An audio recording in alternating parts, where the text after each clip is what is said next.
97 online. This is lecture 23. If you haven't downloaded the handout 23 yet, go ahead and do that now, and we'll be going through that handout in a moment. So in that handout, we're going to be looking at the first problem, example 1, which is an example of a geometric problem. So go ahead and read through that example 1 from the handout 23.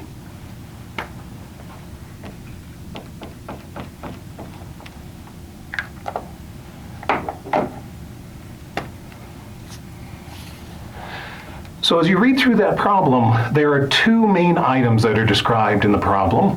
We have width,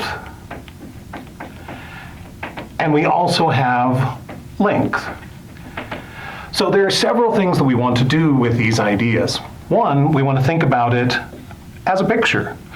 Anytime you're looking at a rectangle, you're going to have one side of length L for length and one side of length W for width. However, on these problems, we need to make sure that we only have one variable. So we need to make sure that we either write down our variable in terms of the variable W, or we need to write down our equation in terms of the variable L. So you read through the problem and figure out which one of these items, the width or the length, the author is wanting to be the variable. And on this particular problem, you're going to notice that all of the words are talking about doing stuff to the length. So for example, at the end, it is 3/5 of the length. And whoever you're doing stuff to, that's what the variable is supposed to be. So I'm going to come in and say length is going to be represented by the variable L. That means that our width should be able to be written in terms of that variable L. So once again, we have 3/5 that length as one of the things that's being described in this problem. So we're going to go ahead and say that we have 3/5 L. But then it continues and it says 5 feet less than that. Less than is going to be a subtraction. So we're going to have minus 5. So now that we have the length as our variable and an expression for width in terms of that variable L, we're ready to move forward with this problem. So another piece of information they told us here is that they're talking about the area of our rectangle. And the area formula for a rectangle is length times width. So now that we have this formula, we can plug in the right pieces in the right places. So for this particular problem, they told us the area of the rectangle was 60. Up here, we know that length is going to be represented by the variable L, and we know the expression for width. Width is going to be represented by the expression 3/5 L minus 5.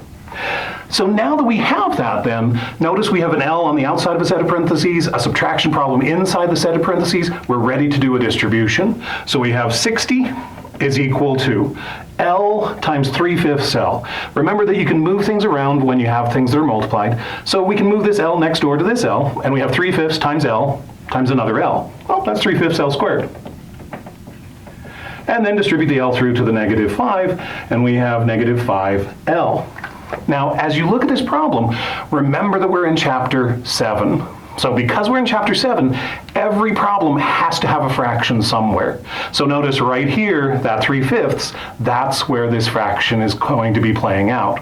So thinking back to section 7.6, we know that in order to solve rational equations, you find the LCD and then multiply every term by that LCD. So, okay, I have three fractions here. 60, that's a fraction, 3/5 L squared, fraction, and 5L, also a fraction. But two of those currently don't look like fractions. So remember, we can play that game. 60 is really 60 over 1, 5L over 1. And once we think about that then, the LCD for this problem is going to be 5. So again, using the ideas from section 7.6, we're going to come in and multiply every single term by that LCD. So we're going to have 5 times 60 is equal to 5 times 3/5 L squared minus 5 times 5L. Now we'll do a little bit of multiplication and simplification. 5 times 60 is going to give us 300.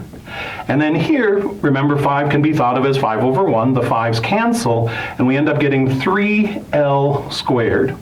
And then negative 5 times 5L is going to be negative 25L.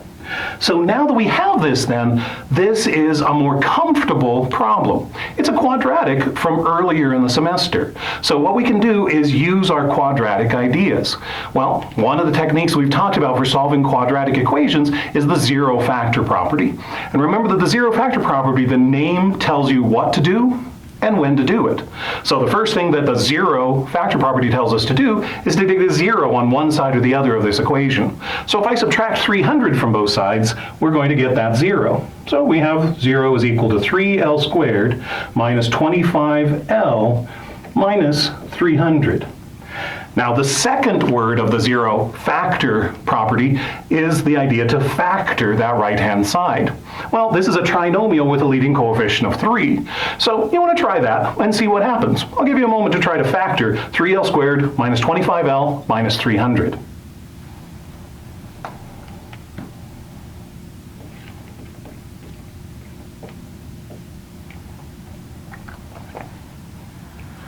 Personally, I like to use the factoring by trial and error. But if you like factoring by grouping, you could do factoring by grouping and get that answer as well. So if I do factoring by trial and error, I know that I'm going to have a factor that starts with an L, I'm going to have a factor that starts with a 3L, and then I need to think about different ways of breaking up this 300.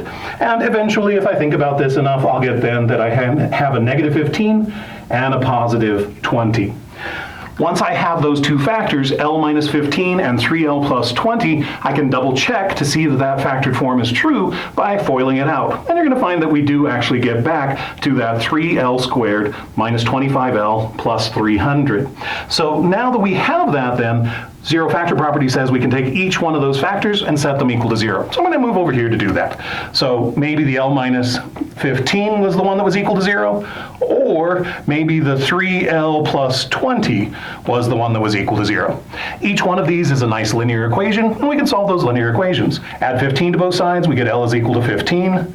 Over here, we can subtract 20 and then divide by 3. L would be negative 20 over 3. Now, whenever you get to the end of an application problem like this, you want to double check to make sure that the answers that you're getting make sense for the problem. And if you go back to the beginning of this problem, L represented the length of a rectangle. Well, one of these numbers doesn't make sense in terms of a length of a rectangle. I don't like this one over here. It's not because it's a fraction, it's because it's negative. So negative 20 over 3 can't be the length of a side of a rectangle. So it's good to go ahead and make that comment. Lengths can't be negative.